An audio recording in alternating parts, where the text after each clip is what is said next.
para poder dar inicio a esta ponencia.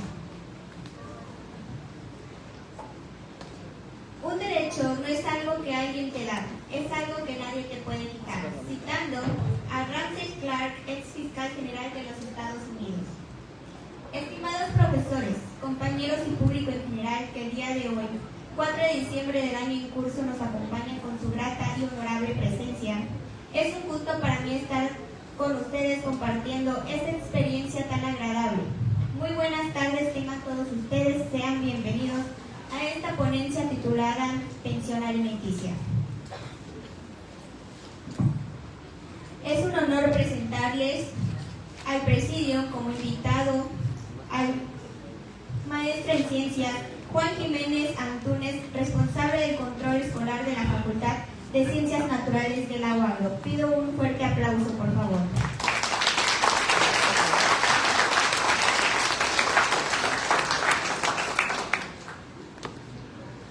También les presento al director José Antonio Soto Sotelo, director de nuestra honorable Facultad de Derecho, que hoy nos acompaña. Un fuerte aplauso, por favor.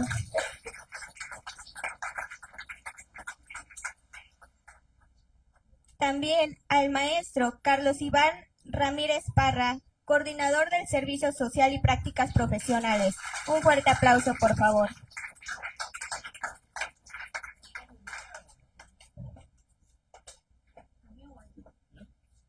También un fuerte aplauso al maestro que hoy nos acompaña, al maestro Claudio Flores Cefo. Un fuerte aplauso, por favor.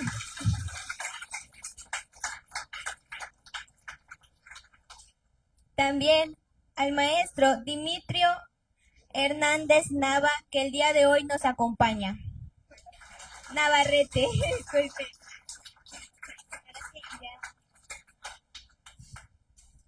Bueno, es un honor presentar ante ustedes al licenciado en Derecho Valentín Sandoval Montiel, que el día de hoy nos acompaña con su grata presencia como ponente del tema pensión alimenticia, el cual cuenta con una preparación académica y laboral, por mencionar, como maestría en Derecho Judicial Civil, Familiar y Mercantil, impartida por el Instituto de Investigaciones Jurídicas de la UNAM, generación 2011-2003. También licenciatura en Derecho en la Universidad Autónoma de Guerrero de la generación 1998 al 2003. Abogado postulante y titular del Despacho Jurídico Sandoval y Asociados del 20 de noviembre del 2005 al 2007 y de abril del 2012 a la fecha. Asesor jurídico de Alejandro Arcos Catalán, diputado por el primer distrito del estado de Guerrero.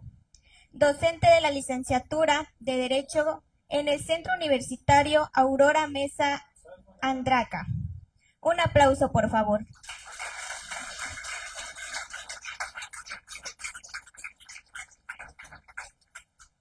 Le cedo el micrófono al director de la facultad, José Antonio Soto Sotelo, para unas palabras de bienvenida a nuestro ponente. Bueno, sí. Buenas tardes, compañeros, compañeras, público en general. Es grato ver el interés en estos temas jurídicos, el interés de docentes, alumnos, alumnas. En este 156 aniversario quiero reconocer precisamente pues el trabajo que vamos haciendo de manera conjunta. Cuando planteamos pues la semana jurídica, festejar de esta manera componentes de alta calidad, de alto rendimiento académico, me decía el maestro Carlos Iván, dice, hay que plantearlo de un seminario en Derecho Familiar. Y quiero felicitarte, estimado maestro Carlos Iván, por el empeño, la dedicación que estás poniendo en estos festejos. Quiero que le demos un fuerte aplauso a nuestro maestro.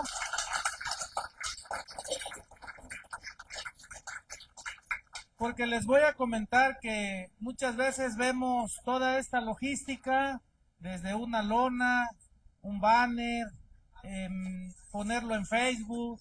Parecen cosas sencillas, pero cuando te delegan esa responsabilidad, va aprendiendo uno con aciertos y errores y va corrigiendo. Parece algo muy sencillo hacerlo de una semana, lo de hacer un seminario, lo de traer, invitar un ponente que viene prácticamente a compartir conocimientos y que viene seguramente a dar de lo poco o mucho que le dio esta facultad de Derecho.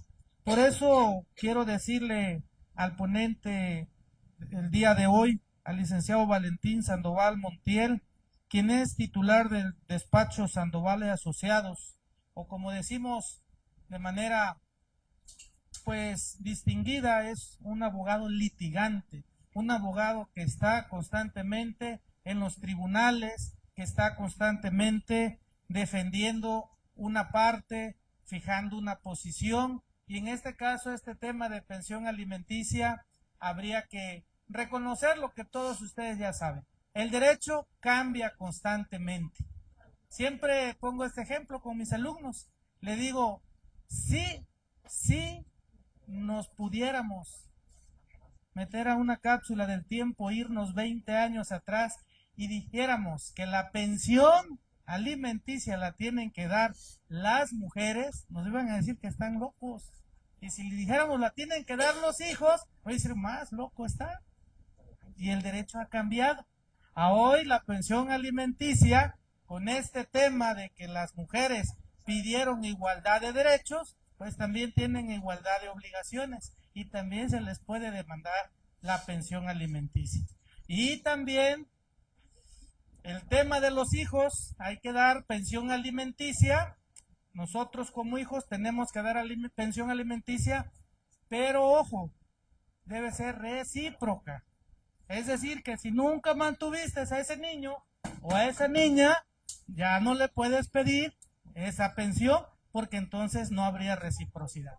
Y pudiéramos explicar ahí los temas, pero seguramente nuestro ponente va a hacer pues estudios, análisis de caso, va a checar lo que es el código del divorcio, que a partir del divorcio se desprenden varios temas, varios asuntos, desde reparto de bienes, pensión alimenticia, tema de alineación parental, convivencia con los hijos, guarda y custodia, y ahora hasta lo último, lo digo en un buen sentido, se tiene que poner de común acuerdo con quién se va la mascota, ¿sí?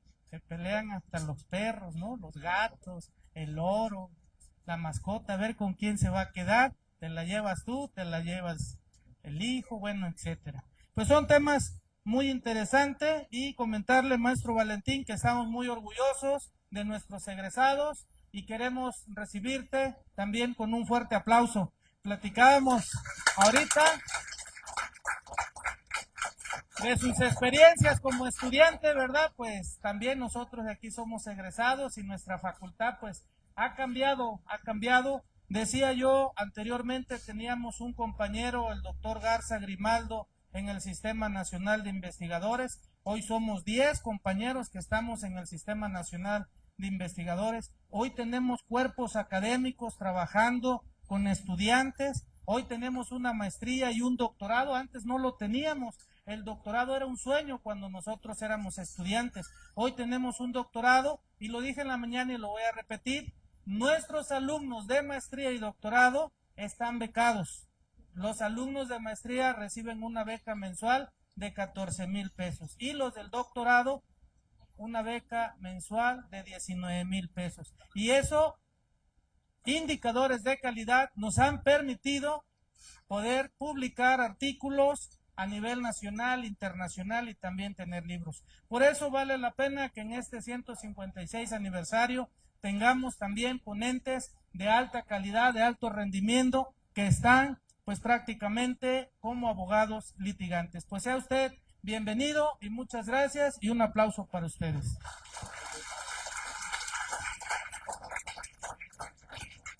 Muchas gracias, director, por esas palabras de bienvenida hacia nuestro licenciado ponente que nos acompaña el día de hoy. Quiero mencionarles que se encuentra con nosotros el invitado, licenciado Juan Jiménez Antúnez, responsable del control escolar de la Facultad de Derecho, Facultad de Ciencias Naturales de la UAGRO. Les pido un fuerte aplauso, por favor.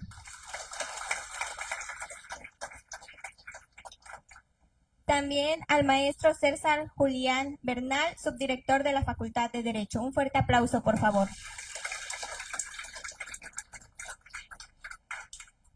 Y les pido a los maestros, al licenciado, poder tomarnos la foto, por favor.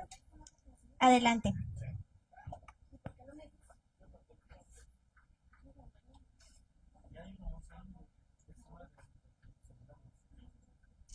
Compañeros, nos ponemos de pie, por favor.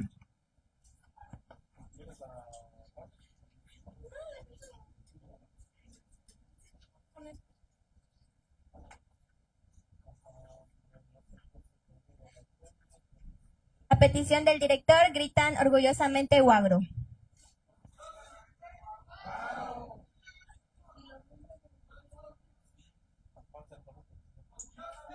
¡UAGRO!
Vamos a ceder el uso de la palabra al licenciado Valentín Sandoval Montiel. Para dar inicio con esta ponencia, les pido su atención hacia el licenciado y guardar silencio.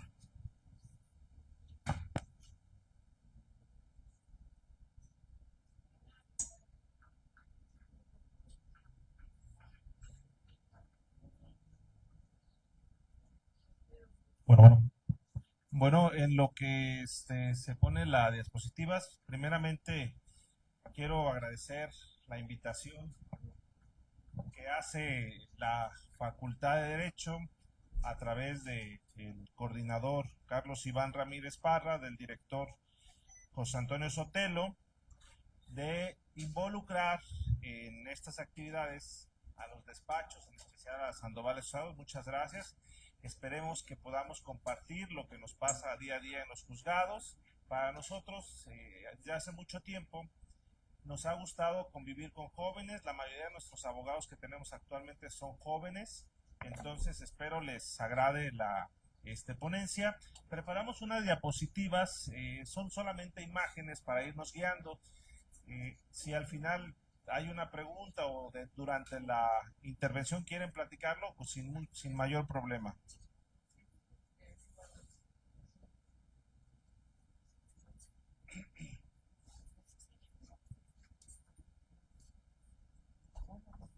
Quiero agradecer también a mi hija que está aquí, a Lisboa Astudillo, Laurita, gracias.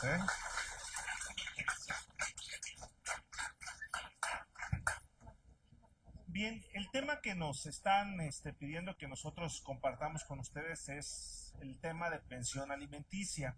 Para poder hablar de pensión alimenticia, necesitamos saber primeramente qué es una pensión. Una pensión, no sé si puedan pasar a la siguiente, es una prestación económica destinada a proteger económicamente a alguien. También para hablar de alimentos tenemos que entender qué son los alimentos. El Código Civil de nuestro estado nos especifica claramente, la siguiente por favor, si quieres ayúdalos. El Código Civil en su artículo 380 7 nos señala claramente qué comprenden los alimentos: es la comida, el vestido, la habitación, la atención médica, la hospitalaria y en su caso los gastos de embarazo y parto. Esto es lo que nos define. Preparamos unas diapositivas más o menos en imágenes. Pues ¿qué es la comida? Pues es algo muy sencillo, es lo que nosotros consumimos en el mercado, en lo que es el súper. Todo esto es lo que es la comida. La siguiente, por favor. El vestido, que es lo que forma parte. Estos son los alimentos, lo que comprende. Los alimentos comprenden la casa, la siguiente, la diversión, ir al cine. Todo esto está contemplado dentro de los alimentos. Y nos platicaba el director que quién tiene la obligación de suministrar estos alimentos, también el derecho a la salud. Esto nace, no solamente, el derecho de recibir alimentos no nace derivadamente de una demanda o de una cuestión ante una autoridad. Los alimentos se tienen derecho a recibir aun cuando se encuentran los progenitores en casa, los papás, todos, con el hecho de tenerlos dentro de su núcleo, se les da alimentos. Pero esto nace de una circunstancia legal que es la filiación. En el caso, pues cuando se acredita esta obligación con las actas de nacimiento, las actas de matrimonio, como lo decía el director, los hijos tienen derecho de recibir alimentos de los padres. Los padres tienen derecho de recibir alimentos y entonces estos son los tipos, pero una vez que una persona nace registrada es cuando nace la obligación y se da teniendo dentro de su núcleo familiar. No se le da una prestación económica, sino que ahí mismo se le compra lo que es los alimentos, todo lo que hemos venido viendo. Ahora bien, cuando esta prestación, por cuestiones de que los padres se separan, por cuestión de que no la quiere dar un progenitor, es cuando acudimos nosotros a reclamarla ante las diversas instancias. Nosotros hemos catalogado en el despacho dos tipos de deudores. Un tipo de deudor es aquel al cual no le podemos comprobar ingresos.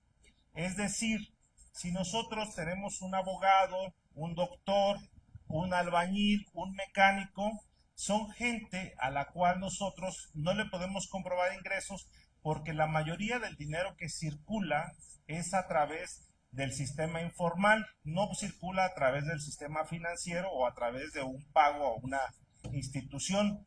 Entonces, este tipo de personas es muy difícil acreditarles sus ingresos porque no tenemos manera de cómo demostrarlo. Entonces, la ley ha establecido que este tipo de personas, ¿cómo podemos demostrarle ingresos? Bueno, podemos demostrarle ingresos con su nivel de vida. Es decir, si una persona conduce un carro, un BMW, una persona viaja constantemente al extranjero, viaja dentro del país, entonces se entiende que tiene un muy buen nivel de vida. Y derivado de esto, nosotros podemos hacer un estudio. En una entrevista anterior me decían, bueno, ¿y cómo lo comprueban? Bueno, una es presentando informes al banco de sus ingresos que él pueda manejar, y si no lo hace porque lo maneja fuera del sistema, la gente es muy propensa a manifestar en las redes sociales su nivel de vida. Es decir, podemos aportar esas pruebas que nos permiten la tecnología para demostrarle al juez la manera o la forma que él vive. Es decir, por ejemplo, un doctor, un abogado que le pagan todo su dinero fuera del sistema, pues tiene la capacidad de comprar vehículos, comprar carros. Regularmente estos vehículos son comprados a nombre de terceros, es decir, de la mamá, de la tía, y lógicamente quien los maneja, quien hace uso y disfrute, pues es la persona. Nosotros en el despacho lo que hemos estado proponiendo desde hace mucho tiempo es que en este caso de tipo de deudores, que podamos, bajo el principio de interés superior de menor, hacer violación de derechos fundamentales. El artículo 14 constitucional y 6 constitucional dice que nadie puede ser molestado en su persona, propiedades, salvo pues un mandamiento judicial. Sin embargo, en este tipo de deudores, ellos hacen uso y disfrute de bienes que están a nombre de personas. Nosotros como abogados, porque eso todavía no está permitido, hemos estado planteando que exista violación de esos derechos fundamentales para efecto de que el juez ordene que se les quite esos vehículos, que se vendan, y no obstante que se encuentren a nombre de terceros, pues que no proceda que su exclusión de la deuda. Esto todavía no está autorizado, pero es lo que estamos planteando. El nivel de vida, el nivel de vida, como ustedes lo estábamos manifestando, se advierte claramente en las redes sociales. Es decir, si una persona que dice que no tiene dinero, que goza de poco dinero, sin embargo, se va a viajar a Cancún, va a Cuba, pues lógicamente lo que está haciendo es ocultar su dinero. Ese es un tipo de deudores que existe. El otro tipo de deudores es más fácil acreditarle ingresos. Ese tipo de deudores son los maestros que trabajan en la universidad, los jueces, los empleados de alguna empresa privada, en donde ellos reciben mes con mes, quincena con quincena, un sueldo, y ya con esto nosotros, sin mayor problema, podemos acreditarles sus ingresos. Esos son los dos tipos de deudores que nosotros tenemos. En materia familiar existen muchos principios. Existe el principio del interés superior del menor, existe el principio de suplencia de la queja. Es decir, si por alguna razón, al momento de que ustedes contraten un abogado y hacen una mala petición de pensión alimenticia, el juez tendrá que observar las circunstancias que se adviertan de la demanda para fijarles una pensión. ¿Cómo fijan la pensión los jueces, tanto en el primero o en el segundo supuesto? En el primer supuesto, los jueces regularmente, en base a la relatoría que ustedes hagan en su demanda, en los hechos, tienen que ser muy, muy cuidadosos en cómo exponen su demanda, porque de ahí se va a basar el juez para fijar la cantidad. La cantidad lo hacen salarios mínimos y dependiendo de lo que ustedes le digan al juez. Regularmente se fijan 30 salarios mínimos, 40 salarios mínimos, dependiendo de lo poco o mucho que el juez tenga conocimiento de esa petición. En el caso de los segundos deudores es mucho más sencillo porque el juez lo único que hace es fijar un porcentaje de la cantidad que él que se manifiesta en su fuente laboral. Es decir, los jueces no tienen un criterio establecido del porcentaje que fijan. En todos los distritos judiciales es diferente. Si ustedes vienen al distrito judicial de Bravo, que corresponde a Chilpancingo, al de Morelos, que es Tlapa, a Tavares, que es Acapulco, van a encontrar que ningún juez es consistente o tiene un criterio bien definido en cuanto al porcentaje que fija por concepto de pensión alimenticia. Depende mucho de la relatoría que ustedes hagan en sus hechos. Regularmente por un niño fijan el 20% del ingreso de todas las prestaciones que recibe, a excepción de las fiscales. Esa es la forma que puede fijar. Por 2 niños fija 40, por 3 niños fija 50%, y algunos casos, cuando son circunstancias especiales, pues lógicamente llega a fijar hasta 70%. Tenemos un caso de una señora que tiene una enfermedad incurable, un cáncer, y logramos que el juez le fijara un 70% aún sin hijos. Entonces, en ese tipo de situaciones es como fijan el juez la pensión alimenticia. ¿Quiénes son los acreedores? Los acreedores dependen mucho de la afiliación. Pueden ser, en el caso, son en línea descendiente, los hijos en línea ascendiente, los abuelos en línea lateral, los primos, los tíos hasta 4º grado. Es decir, la obligación nace con la afiliación y existen obligaciones de acuerdo a la obligación, es decir, lo que comentaba el director, legalmente yo como padre tengo la obligación de, si registré a un hijo o si lo adopté, porque también es otra figura, tengo la obligación de darle alimentos con todo lo que comprende.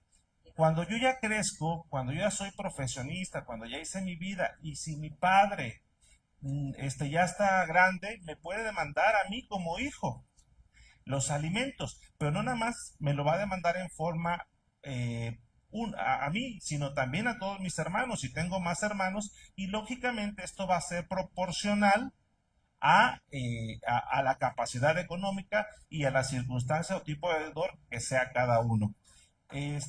También tengo la obligación de aquellas personas a las que hay otro tipo de personas, otro tipo de acreedores que siempre van a tener uno como padre siempre va a tener la obligación de proporcionarle, que son las personas que tienen algún problema mental o algún síndrome que no se pueden valer por sí mismos, que son estas personas. Estas personas jamás, no importa que tengan más de 18 años, siempre se va a tener que apoyar, siempre se les va a tener que seguir dando alimentos.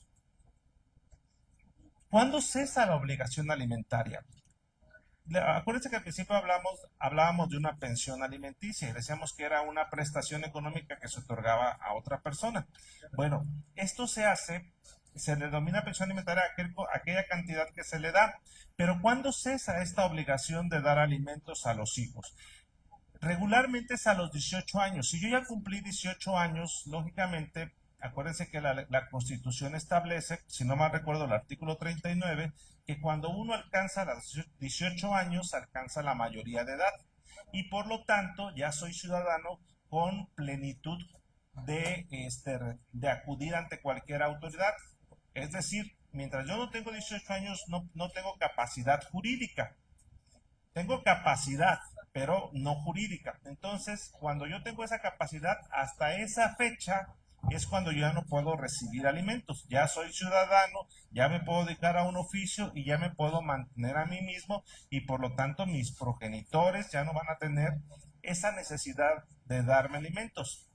¿Cuándo puede subsistir esta necesidad? En el caso de ustedes que son estudiantes, subsiste hasta que ustedes estudien la carrera y lógicamente un año más en lo que ustedes se titulan. Lógicamente esto tiene un impedimento, es decir, no puedo yo agarrar y tener 18 años, dejar de estudiar 3 años, después meterme a la carrera y decir, ¿sabes qué? Pues ahorita, como sigo estudiando en la universidad, tienes la obligación de darme alimentos. No, los estudios tienen que ir acorde a la carrera que tengo, es decir, más o menos un estudiante termina a los 22, 23 años la carrera y hasta esa edad, pues lógicamente mi progenitor tendrá la obligación de seguirme dando alimentos. Cuando ya tengo 25, 26 años y sigo estudiando, pues eso ya no procede. Hay un tema muy controversial en la cuestión de los alimentos. Consideramos como despacho que el principio del interés o el privilegiar los alimentos como una cosa fundamental ha llevado a violaciones de otros derechos, como es el debido proceso, como es la legítima defensa. ¿Por qué lo decimos? Porque se le da al juez el total control de decidir sin ajustarse a la ley. Es decir, un juez tratando los alimentos y bajo la cuestión de la suplencia de la queja, del principio de progresividad, del principio del interés superior del niño, puede hacer y deshacer e imponer su razón. Y muchas veces, les pongo una experiencia muy concreta. Hace tiempo nos demandaron alimentos a un señor que no había registrado a un niño. Lógicamente, para que tú puedas hacer la obligación de la afiliación, tienes que comparecer ante el registro civil y reconocer al niño. Porque no basta que yo diga, ¿sabes qué? Valentín Sandoval, llevo a un niño y lo reconozco y le digo que es hija de Renata. No basta eso. Para que se dé la obligación, es necesario que la persona vaya y dé su consentimiento y que diga que es su hija. En este caso, la juez va a una persona que no reunía esa condición, es decir, el deudor no había comparecido al juzgado a dar su consentimiento, la juez fijó pensión alimenticia. Durante un año le estuvieron descontando. Cuando dictó la juez la sentencia, porque se van a todos los recursos, determinó que era el tema con las pensiones alimenticias, que si tú la pagas y después resulta que la persona no tenía derecho, no te la regresan. Esa es una de las características de la pensión alimenticia. No importa que te quiten el dinero, no importa lo que pase, y lógicamente es una clara violación a un derecho de una persona que, no teniendo la obligación y reconociéndosela judicialmente, existe mucha jurisprudencia. Yo creo que ustedes más o menos ya conocen la jurisprudencia. Son 5 resoluciones de tribunales que deciden sobre un mismo asunto y no se le regresó. Es, por ejemplo, yo agarro y digo que tengo un hijo de Peña Nieto y por el solo hecho va a una juez y le descuenta, y lógicamente el descuento es en su sobre y llega. Entonces, eso es algo que los jueces, pues lógicamente hacen. Otra de las cuestiones que vimos en la lámina: ¿cuándo se hace esa obligación? Cuando se muere la persona a la que yo tengo que dar alimentos. ¿Sí? Entonces, esas son las formas de determinar la obligación de pensión alimenticia. Estábamos platicando el otro día de si una persona, y también se los pongo para que ustedes lo piensen, es decir, ¿qué pasa si yo como deudor alimentario, porque la ley establece que uno está obligado a dar alimentos al menos que exista una imposibilidad? Me dicen, oye, pero si el padre no puede dar alimentos, los alimentos tendrá la obligación la mamá del padre, el papá del padre, de dar alimentos. Sí, siempre y cuando exista imposibilidad. ¿Cuál es la imposibilidad? ¿Una física? No. ¿Una mental? Sí. Es decir, si yo tengo una persona que tiene síndrome de Down y por alguna cuestión engendró un hijo, ahí la obligación es del papá de esa persona de dar los alimentos, porque está imposibilitado. Cuando se muere también tendrá la obligación los abuelos, los tíos hasta 4º grado, de dar los alimentos a los hijos. La siguiente, por favor. Muy bien, esta es la obligación. Lo que les he comentado anteriormente es la obligación que se tiene de dar alimentos. Ahora bien, ¿qué es lo que pasa? Cuando a mí no me quieren dar los alimentos, ¿ante quién acudo? Bueno, la ley establece 2 vías.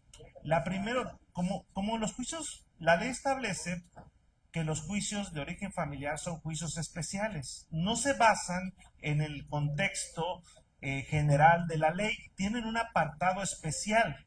Los juicios de alimentos son tan especiales que no caducan. ¿Qué es la caducidad? Es decir, si ustedes durante un término de 3 meses no promueven en un expediente, caduca y lo archivan y ya no puedes promover. En el caso de los expedientes familiares, no, esos pueden estar 10, 15, 20, 30 años abiertos y jamás se cierran.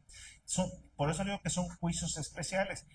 Hay suplencia de la queja, hay interés del menor. El juez puede hacer y deshacer, lo cual a veces es algo concreto. ¿Cómo se promueven? Si a mí no me dan alimentos, ¿cómo le tengo que hacer? Primero tengo que contratar un abogado, el cual me tiene que ir llevando de la mano. Hace rato les decía que cuando ustedes vayan a pedir alimentos tienen que ser muy cuidadosos en la relatoría de los hechos. ¿Por qué razón? Porque lo que ustedes expongan en su demanda en los hechos les va a ayudar mucho a que los jueces les fijen la cantidad de dinero que ustedes van a recibir. Entonces van ante el juez familiar. En Guerrero tenemos jueces familiares en Acapulco, tenemos jueces familiares en Chilpancingo. Creo que nada más no tenemos jueces familiares en Guamuchtitlán, que es Zaragoza, en Morelos, que es Tlapa, en Tixla, que es Guerrero, y en Álvarez, que es Chilapa. Y si no mal recuerdo, en todos los demás distritos judiciales sí tenemos jueces familiares. Entonces, donde tengamos juez familiar, vamos directamente, promovemos una demanda familiar de un juicio especial de alimentos, en donde hagamos las reclamaciones ante un juez familiar, y donde no, pues al juez que es mixto en materia civil y familiar. Se hace una demanda, se ponen los conceptos. El juez, si ustedes por alguna razón, la persona ante la que ustedes acudieron para reclamar alimentos no los piden la demanda, no importa. El juez, cuando admita la demanda, cuando radique la demanda, tiene el juez la obligación legal, y aunque el abogado o aunque ustedes no le hayan pedido, de fijar. Lógicamente, si no tiene conocimiento que la persona trabaja, que la persona, la forma como vive, pues va a fijar un concepto en salarios mínimos que va a quedar de 15, 20 o hasta 30 dependiendo de los acreedores. Una vez que la radica, eso se llama una medida provisional, medida cautelar o pensión alimenticia provisional. Es decir, que solamente va a estar subsistente en ese momento y que si en la relatoría del juicio el juez tiene más pruebas, lógicamente esta puede aumentar o puede bajar dependiendo de las circunstancias excepcionales de cada caso. Una vez que el juez dicta una, pues van a tener pruebas, van las personas y el juez va a emitir una sentencia en donde esa pensión alimenticia provisional va a cambiar a una pensión definitiva, la cual va a quedar ya estable. Y lógicamente es importante saber, en todos los juicios existe la cuestión que se llama cosa juzgada. ¿Qué es la cosa juzgada? Es que una vez que un juez resuelve, ya es inmutable, es decir, ya no se puede cambiar. A diferencia de todos los otros asuntos, en juicios de origen familiar no existe tampoco la cosa juzgada. Es decir, si a ti ya te has fijado en una pensión alimenticia y posteriormente surgen nuevas circunstancias que puedan reducir en unos mayores ingresos o circunstancias, esta inmutabilidad cambia totalmente y se puede volver a cambiar. Por eso digo que aquí es muy importante que ustedes vean que es un tema apasionante porque nada está escrito, todo puede cambiar. Muy bien. Al principio empezamos con pensión alimenticia. Una vez que tenemos una sentencia, esta sentencia, si no fue recurrida en recurso de apelación, se convierte en una sentencia definitiva. Si fue recurrida, tendríamos que esperar la apelación, tendríamos que esperar un posible amparo, pero una vez que ya está terminado y no se ha pagado, se deben pensiones alimenticias, tenemos un título de crédito. ¿Qué van a decir ustedes hoy? ¿Cómo es posible? Tenemos un título de crédito. Sí, es decir, ustedes pueden ejecutar esta sentencia como si fuera un título de crédito, como si fuera un documento que ustedes pueden llegar y pueden embargar. Tan padre es la cuestión de la pensión alimenticia que no importa que si ustedes, por ejemplo, o el acreedor o el deudor tiene un embargo por alguna cuestión mercantil, sobre una casa, sobre un carro, y ya está a punto de ejecutar. No importa que exista ese crédito. Las sentencias alimenticias son de acción preferente, es decir, que nosotros podremos llegar y no obstante que ya esté ese embargo, vamos a saltarnos y vamos a ir al primer lugar y nuestra sentencia se va a ejecutar antes que el que estaba primero. En todos los asuntos civiles no, primero se ejecuta el que está en primero en tiempo, es primero en derecho, no sé si han escuchado ese tema. Aquí no existe nada de eso. Todo es de manera preferente. Muy bien, ¿qué es lo que pasa? Existe gente, pues lógicamente, que tiene bienes, pero también existe gente que no tiene ningún bien, no tiene nada en que nosotros podamos embargar. ¿Cómo le hacemos para cobrar a este tipo de personas? Como platicábamos hace rato, no importa que la gente pues, no tenga trabajo, que pueda declararse insolvente, forzosamente tiene que cumplir. Podemos decimos que tenemos dos formas. Una es el juicio familiar, acudir ante el juzgado, pero también tenemos otra vía, que es hacerlo ante un agente del Ministerio Público, de la Fiscalía General, ya sea del Estado de Guerrero, de la parte, en todos los códigos es lo mismo del país. Acuérdense que somos una república, tenemos 32 estados y cada uno legisla en la materia es un ámbito local en materia familiar y penal. Entonces, en caso de que no podamos, lo que no queramos acudir ante un juez familiar, podemos acudir ante la gente del Ministerio Público por un delito de incumplimiento de la obligación alimentaria. Tenemos dos formas. El delito simple, es decir, yo no acudí ante el juicio familiar, voy ante un Ministerio Público, le relato igual a los hechos. Aquí la desventaja es que el Ministerio Público no nos fija una pensión provisional, porque existen también aquí otros principios, el principio de presunción de inocencia, que es que a todos se les reputa inocentes hasta que no se demuestre el contrario, que la carga de la prueba la tiene el Ministerio Público. Entonces, mientras no te formulen una sentencia ejecutoriada, pues lógicamente se te repunta. En este proceso tú dices lo que te debe, se ofrecen testigos, se ofrecen, lógicamente es importante que aquí ofrezcas las actas de nacimiento, las actas que sean correspondientes para acreditar la obligación entre deudor y acreedor, y el Ministerio Público actualmente te manda a llamar con el nuevo sistema, y si llega un arreglo ahí, y si no, pues lógicamente se va también en una sentencia. Y una vez que el juez determina la culpabilidad de una persona, si no paga, automáticamente se va a la cárcel, porque para poder acceder, como no es un delito grave, para poder acceder a un beneficio es necesario que pague. Entonces no hay para dónde irse. ¿Cuándo es agravado? Este delito se puede agravar. Es agravado cuando existe una sentencia ejecutoriada de un juez familiar. Es decir, las penas aumentan, y lógicamente nosotros ya vamos solamente a ejecutar en el ámbito penal la sentencia de alimentos. Es decir, son las dos formas de ejecutarla. Una, si tiene un bien, pues no le busco, me voy sobre el bien, y si no, pues me voy por la cuestión penal. Es lo que les comentaba, si tenemos un carro, un terreno, una casa, con eso sin mayor problema podemos ejecutar. Muy bien, hablamos de pensión compensatoria. ¿Quién tiene la facultad de recibir la pensión compensatoria? Lo que estábamos hablando hace rato de la pensión hacia los hijos. Una pensión compensatoria se da cuando contraen matrimonio dos personas, viven bajo un contrato, o ya sea concubinato, cualquier figura. En este término, la pensión compensatoria, cuando dos personas se casan, viven juntas, es muy natural, o no natural, pero es muy seguido, que uno de los dos sale mejor beneficiado de ese contrato. Es decir, regularmente es el hombre, ahorita ya que las cosas cambiaron, puede ser la mujer, quien progresa, quien al terminar el contrato, si existe divorcio, tiene casas, tiene carros, tiene todo, y la otra persona, no, la otra persona se queda con los hijos, se queda con una pensión pequeña. Entonces yo voy al juez y le digo, ¿sabes qué? Quiero una pensión compensatoria para la mujer o para el hombre que haya salido menos beneficiado, pero tiene una característica.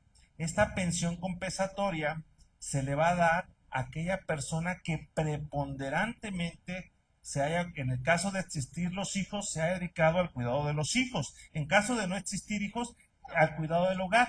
¿Qué tiene que ver esto? Bueno, pues si yo me dediqué al hogar, mientras tú te ibas a trabajar, regresabas, tenías limpia tu ropa, tenías tu comida hecha, llegabas, ese fue mi aporte, y yo salí menos beneficiado, porque eso a mí me impidió desarrollarme dentro del matrimonio y crecer como tú lo hiciste. Entonces, ahí es cuando se da la pensión compensatoria. Actualmente, como lo decía el director hace rato, esto está cambiando día con día. Ya no es la familia, antes decía el matrimonio, es la unión del hombre y la mujer. Actualmente ya las legislaciones ya cambiaron. Ya puede existir mujer, mujer, hombre, hombre. Y ahorita yo no estoy de acuerdo con la adopción, pero ese es otro tema. Es un tema bien complicado de si los hombres pueden adoptar un niño, si las mujeres pueden adoptar un niño, pero bueno, no es el tema. Estamos hablando de esta cuestión. Es decir, como actualmente ya las cosas cambiaron, va a depender también, por ejemplo, mucho del régimen bajo cual se casen para definir las pensiones. Pero en este caso, si son dos hombres, ¿a quién tendríamos que dar la pensión? Al hombre 1, al hombre 2 a la mujer 1, a la mujer 2. Yo creo que aquí no habría mucho problema. Seguiríamos el mismo principio de quien salga menos beneficiado del contrato es el que tendríamos que tener la pensión compensatoria. Y lógicamente hay cuestiones ahí de indemnización, pero bueno, ese es tema de divorcio. La siguiente, por favor. Hay un tema bien, fíjense que nosotros, en el despacho, esto del derecho evoluciona día a día, cambia enormemente, las leyes van cambiando, los criterios jurisprudenciales un día pueden decidir que esto es lo correcto, el tribunal al mes siguiente puede cambiar. En materia de alimentos es una locura. Tenemos actualmente en el despacho un caso que estamos llevando, se casaron existía una pareja, hombre y mujer, estaban casados, el hombre se separa y empieza a hacer vida común con otra persona. Nos contratan a nosotros para llevar ese caso porque el señor se murió y tenía una pensión del ISSSTE. Entonces, cuando yo voy iniciando un juicio de concubinato, que es un juicio, una jurisdicción voluntaria, comparece otra persona y resulta que el señor estaba casado. Entonces, lo primero que van a pensar ustedes, bueno, ¿cómo se acredita el concubinato? Con 2 años viviendo junto, con un hijo. Pero la ley establece que no puede existir el concubinato y el matrimonio, que son figuras incompatibles. Entonces el juez, bajo ese principio, me dice que yo no soy concubino, que soy amasio y que por lo tanto no puedo acreditar esa figura. Nos fuimos a un amparo, lo ganamos bajo la premisa de que actualmente existen circunstancias de hecho y existen circunstancias de derecho. ¿Quién tenía la circunstancia de derecho? La señora con la que estaba casada, y la circunstancia de hecho la señora que tenía la cuestión de que vivía con ella. Logramos revertir la situación, me dice el juez, tienes razón, realmente es una circunstancia que te prejuzgaron, pueden coexistir esas figuras, es decir, actualmente una persona puede tener 2 estados civiles, puedo estar casado con fulano de tal y también puedo tener un concubinato con fulano de tal. Ahora bien, díganme, ¿perdón? ¿Le pasa así? Va a pedir pensión. Entonces, la pregunta es, ¿a quién le tengo que dar la pensión alimenticia? ¿A la esposa o a la concubina? ¿O quién va a tener la facultad de acudir a pedir? Porque la idea es no tanto pelear al esposo. La idea es, como esta persona tenía una pensión de jubilación por parte del ISSSTE y son muy buenas, esa es la idea, pedir la jubilación. Actualmente estamos en proceso. ¿Qué es lo que estamos planteando? Que se privilegie en las cuestiones de hecho sobre las de derecho. Hace rato hablábamos de que es importante que en cuestiones de familia se dejen sin efectos derechos fundamentales de las personas. ¿Cuáles son los derechos fundamentales de la persona? Derecho a la libertad, derecho a la vida, derecho a un patrimonio. Entonces, estamos diciendo que se dejen de desaplicar esas cuestiones de derecho sobre una cuestión de hecho, que se privilegien las cuestiones de hecho, es decir, que se reconozca el mejor derecho de recibir alimentos de la concubina sobre la esposa. Eso es lo que nosotros estamos planteando. Actualmente estamos en proceso. ¿La más? Perdón. Muy bien. Pues miren, este es un tema muy, muy apasionante. No sé si tengan alguna pregunta, no sé cuánto tiempo vayamos, no sé si podamos seguir poniendo. Si quieren hacer preguntas, adelante.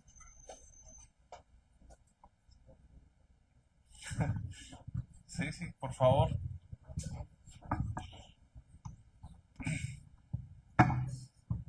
Buenas tardes, doctor. Buenas tardes. Quisiera una opinión nada más. El día lunes tuvimos una plática con una ponente de la patria potestad. En cuanto a la obligación alimenticia, dice que pueden reclamarla hasta los tíos, ¿verdad? Por consanguinidad, algo así. le entendí ahorita. En cuestión de la patria potestad, ¿por qué no entran los tíos? O sea, como una opinión quisiera de parte de esto. Sí, yo cuando comento de que que tienen obligación terceros, que no son los deudores principales, comento que solamente entrarán hasta cuarto grado cuando el que tenga la obligación principal tenga alguna imposibilidad, que es imposibilidad que haya muerto o imposibilidad que esté en un estado vegetativo. Ahí sí entran los demás.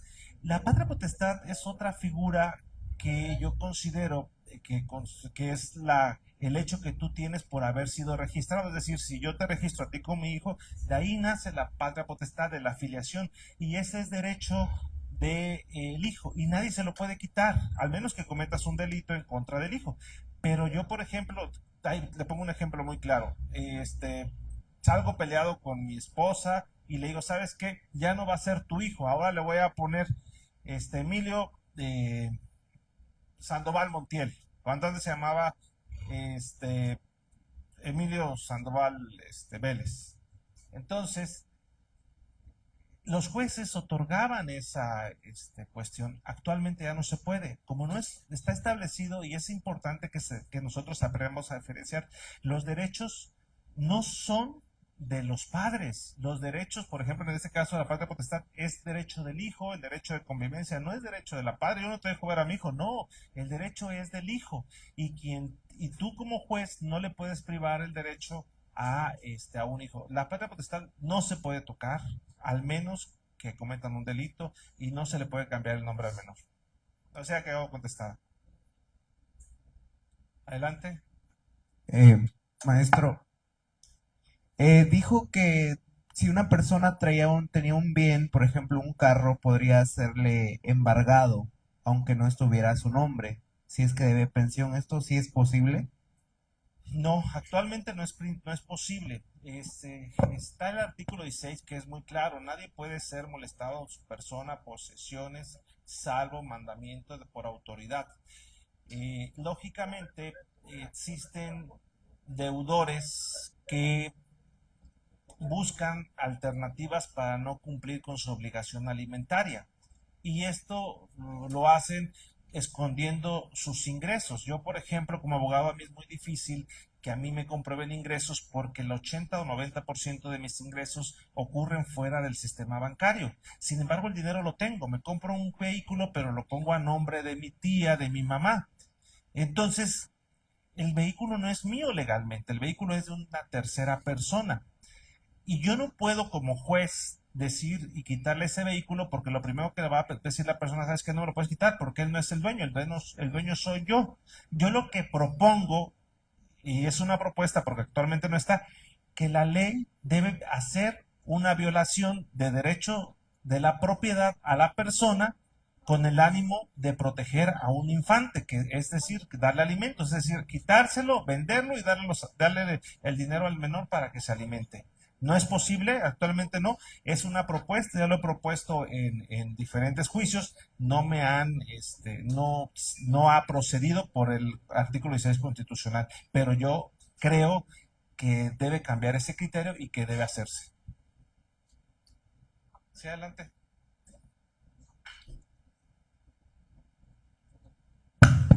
Yo,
Bueno,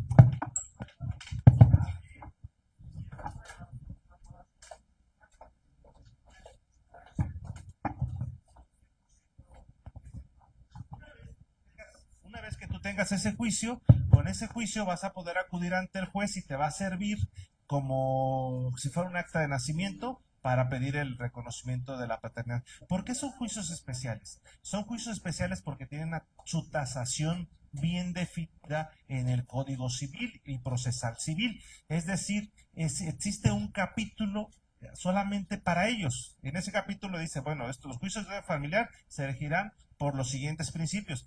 Si no mal recuerdo, es a partir del 500 y tiene otra etapa en el 300 y tanto. Pero o sea, son juicios especiales por eso, porque no siguen las mismas características de un juicio ordinario, sino que su tasación se encuentra por separado y sus etapas son muy diversas. Sí, gracias. Licenciado, de acuerdo a su experiencia, ah, ¿qué ha encontrado usted?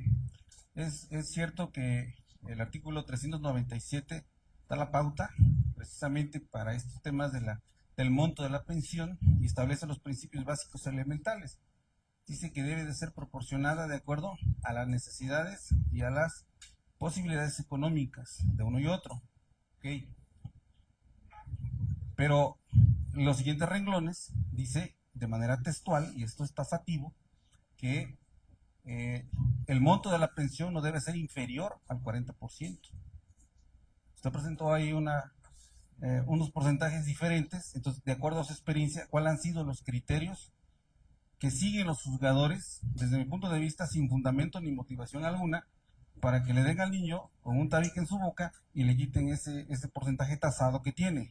Esa sería una. Dos, siguiendo el mismo principio de la proporcionalidad, ¿cuál ha sido su experiencia de usted en tratándose, por un lado, los menores, que no hay lugar a duda, los principios básicos elementales, y los mayores? Le puedo poner un ejemplo de una señora de 52 años, 60, o yo mismo, solicitando los alimentos. ¿Cuál es la experiencia que han tenido los juzgadores? Porque a los dos les fijan de manera provisional alimentos, pero cada uno de ellos tiene la forma de acreditar diferente en ese aspecto. Y tercero, ¿cuál es su experiencia respecto al monto de la pensión alimenticia? Yo le estoy dando a mi esposa todo lo que gano en la universidad. ¿Sería factible que yo le demande a ella la rendición de cuentas de qué ocupa ese dinero? Gracias. Sí, mire, la primera pregunta es muy sencilla, por eso es importante que uno como abogado haga una excelente relatoría en su demanda. El juez al principio, si no tiene elementos para fijar una cantidad, pues lo menos, la ley es muy clara. Si no mal recuerdo, es el artículo, no recuerdo, pero dice que la pensión alimenticia nunca podrá ser menor al 40% del salario mínimo. Es decir, que si el juez no tiene elementos para poner un monto, lo menos que puede poner es el 40%. Pero lógicamente, si es, por eso hablaba yo de dos tipos de deudores, aquellos deudores que le podemos comprobar ingresos, el juez jamás le va a poner el 40% de salario mínimo, siempre le va a poner el 40% de sus ingresos reales que recibe por nómina. Por eso es tan fácil, y a veces dice, oye, ese abogado es muy bueno, luego me resolvió. Bueno, pues tenemos un deudor que tiene comprobación de ingresos ante una institución, ante un trabajo fijo a una empresa, y pues el juez le pone no se bronquea el porcentaje de lo que gana, 30, 40% o 20%, pero el 20%, por ejemplo, de los ingresos no se basa en el salario mínimo, se basa en la tasación o la proporcionalidad, la basa en los ingresos. En el caso cuando ocupa el 40% del salario mínimo es cuando no tiene el juez la capacidad de saber la cantidad que recibe. Entonces, no me dijeron la demanda qué trabaja, a qué se dedica, cuáles son sus ingresos. Pues yo le pongo el 40% del salario mínimo. Ese es el criterio que usan. Es algo bien complejo porque en todo lo que hemos recorrido, porque hemos ido a otros estados, bajo los principios, bajo el abuso del principio de proporcionalidad, del interés superior del menor y de suplencia de la queja, los jueces en materia de alimentos hacen lo que quieren, no tienen una definición. Existen jueces que aquí, en Chilpancingo les puedo decir, en Chilpancingo los jueces dejan el 20%, en caso de las personas que tienen comprobación de ingresos, dejan el 20%. Chilapa fija el 25%, Tlapa fija el 30%, Acapulco fija el 30%, hasta el